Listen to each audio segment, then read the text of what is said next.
ay gaz lacrymogène ñëw rek donc daal di nag Moustapha xanaa ñu jéem a contourner un peu côté bële bu dee dina mën a nekk pour peut-être am ay image yu gën a net parce que ñàkku leen yëg ni itam ñoom ñi nga xam ne ñooy faral di def yile njombe du ñuy bëgg ñu leen di filmer wala lu ni mel donc peut-être ñu jéem a approcher boor boobu xool ndax mën nañu am ay image yu gën a net donc jàpp leen ne fii pour l'instant la ñu njëkk a gis ay manifestation en tout cas ay pneu yu ñu taal mën nañ ko waxee noonu am na itam pour l'instant quelques mouvements mais gisaguñu riposte wala échange de coups de pierre bu am diggante ñi nga xam ne ñooy jeunes yooyu ak force de l'ordre yi mais jàpp leen ne rek am na ay pneu yu ñu taal fii ci boori rond-point Case ba ci Parcelles Assainies waa ngeen gis bus boobu di delluwaat ci ginnaaw ba nga xam ne tali bi dañ ko barré donc xanaa ñu jéem a xool rek un peu lan mooy évolution situation bi fii ngeen di gis bus bi nga xam ne pour l'instant mu ngi dellu ginnaaw ndaxte yoon amatul donc xanaa ñuy taaxirlu rek ba xam situation bi ni muy évoluer fii du ñàkk ne force de l'ordre yi d'un moment à l'autre ñoom tam dina ñëw xool mbir mi nu mu tëddee fii Moustapha ñu jéem a faufiler wu un peu au niveau de ces camions pour xool lan mooy état de la situation bi fii donc ñu ngi gis fii suñu kanam ay camions droité mu mel ni force de l'ordre yi ñoo taxaw ni ñu jege rester un peu en repérage donc xool fii tam nan la fi mbir yi tëddee donc yéen a ngi gis noonu suñu kanam fumée bi di dégager wu noonu voilà ngeen di gis image yi en direct mu mel ni am na peut-être ay renfort yoo xam ne ñu ngi leen di xaar parce que yéen a ngi gis nii force de l'ordre yi ñu ngi nii ci alentour yi mu mel ni ay renfort la ñuy xaar voilà c'est exactement ça mu mel ni ay renfort la ñuy xaar donc fii ci rond-point Case ba nga xam ne am na tuuti mouvement comme niñ ko njortee woon moo tax ñu resté woon en repérage ngeen koy gis noonu ci image yi pour l'instant renfort yi la ñuy xaar pour peut-être gën a maîtriser li nga xam ne mooy début d'émeute bi nga xam ne ñu ngi koy gis fii ci Parcelles démb itam ni ki waxtu bi daanaka amoon na tuuti mouvement ci boor bi mu mel ni dafa nekk tam zone boo xam ne surveillé woon nañ ko ndaxte bu ñuy dugg am na benn checkpoint boo xam ne romb nañ ko ñu contrôler suñu oto laata ñu yegg fii donc niñ leen ko doon waxee rek dinañ topp situation bi à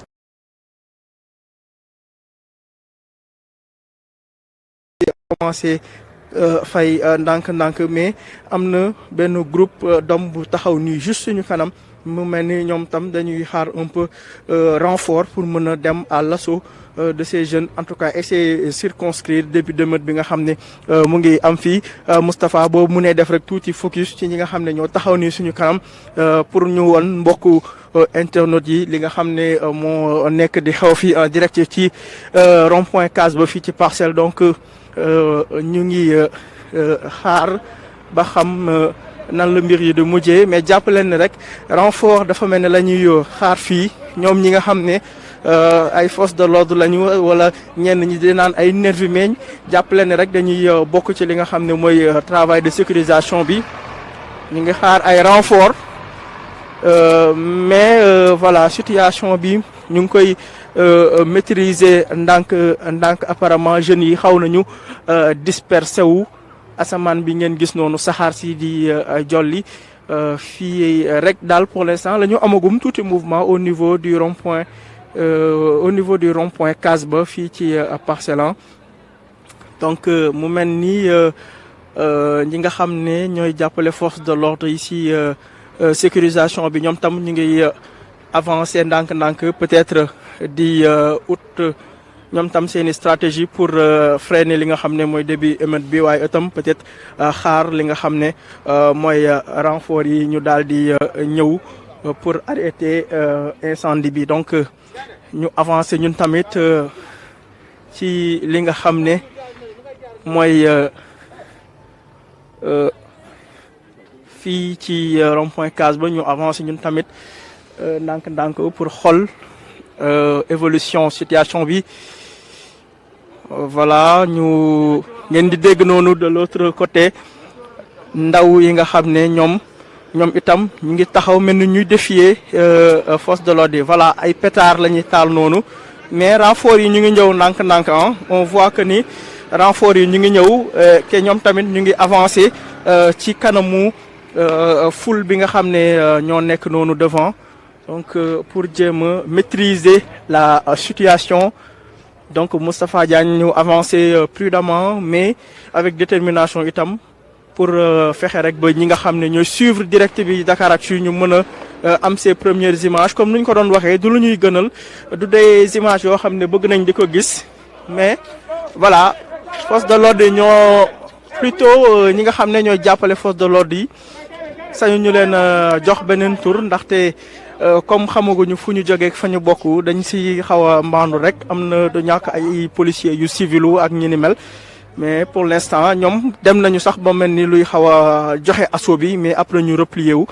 parce que tamit booy yi wala bokk ndaw yi nekk suñu kanam xaw nañoo takku ku si ne yor say xeet te ci gox bi la ñu dëkk miin nañ ko bu baax donc mu mel ni dañoo opter pour replier wu en groupe ba peut-être nekk ci nombre bu doy pour mën a avancer ci kaw ñi nga xam ne ñooy jeunes yooyu donc ñu gis léegi benn pick-up bu droité à l'instant pour peut-être ñoom tamit ñëw jàppale si ñi nga xam ne ñoo nekk sur place donc comme nuñ ko doon njoxtee fii xaw na am tuuti yëngu-yëngu Parcelles Assainies Case ba renfort yi ñëw nañu renfort yi ngeen di gis noonu ñoo wàcc ci pick-up bu weex boobu Moustapha boo mu ne taxaw tuuti Moustapha Diagne bu dee yaa ngi may dégg bu dee mën nga taxaw tuuti voilà comme ça ñu mën a am benn plan large ci li nga xam ne mooy scène bi am fii ci rond-point Case ba renfort yi ñoo egsi noonu wàccee ci pick-up bu weex boobu donc jeunes yi nga xam ne ñoo nekkoon ci kanam jot nañoo dispersé wu xaw a dugg ci koñ yi nga xam ne min nañ ko ndax fii seen gox la fii seen dëkkuwaay la donc ngeen di gis noonu brasier boobu nga xam ne taal nañ ko jël ay pneu ay poubelle ak table ak lépp loo xam ne mënoon nañ ci utiliser rek pour taal ngir rek daal di ko barrer yoon bi taal fii donc ñu ngi en direct fii air bi nooyi ko xaw na jafe lool ndax pneu yi ñu fi taal mais mu mel ni groupe bu force de l'ordre yi nekkoon fii ci côté bi daal dinañu avancer ba xaw a maîtriser situation bi ñu ngi nii Moustapha di jéem a fay li nga xam ne mooy taal bi fii ndaw yi taal donc di ay pneu ak yi ni mel ñu fi lakkoon fii ci parcelle ñoom nag booy xool sax ñu ngi ci kanam tuuti ginnaaw ba groupe bi avancé seen kaw xaw nañu replier wu ndaw yi replier wu nañ seen ginnaaw mais on attend de voir ndax ñoom fi mu toll nii dañuy tegg seen tànk wala dañuy ñëwaat mais jàpp leen ne sax nooyi fi metti na ndax saxaar su bëri voilà mu mel ni am na ku force de l'ordre yi jàpp fële ñu xool voilà mu mel ni am na ku ñu teg loxo voilà am na ku ñu teg loxo si ñi doon manifester fii mais ñu ngi insister naan nañ ko yóbbu te buñ ko dóor buñ ko maltraité donc am na ku ñu teg loxo ci manifestant yi am na ku ñu ci jàpp ci ñi doon manifester ak taal fii ay pneu donc mu mel ni am na ay consignes yoo xam ne jox nañ leen ko pour ñuy bañ di maltraité wala di dóor voilà ñu ngi noonu di ko dugal ci oto bi pour yóbbu ko kenn ci manifestant yi nga xam ne teg nañ ko loxo fii ci parcelle rawatina ci rond-point Case bi donc am na ku ñu fi jot jàpp daal di koy neutraliser dugal ko ci voiture particulier bi ngeen di gis noonu ci image yi donc Moustapha pour l'instant mën nañ ni situation bi fii maîtriser nañ ko ndaxte ñu ngi noonu di fay safara bi nga xam ne ndaw yi taal nañ ko ñuy xaar rek peut-être ba xam nan la mbir yi di mujjee mais on dirait que pour l'instant situation bi c'est assez maîtrisé parce que ñu ngi noonu di fexe nu ñu fayee lii di lakk bi ñu fi taaloon.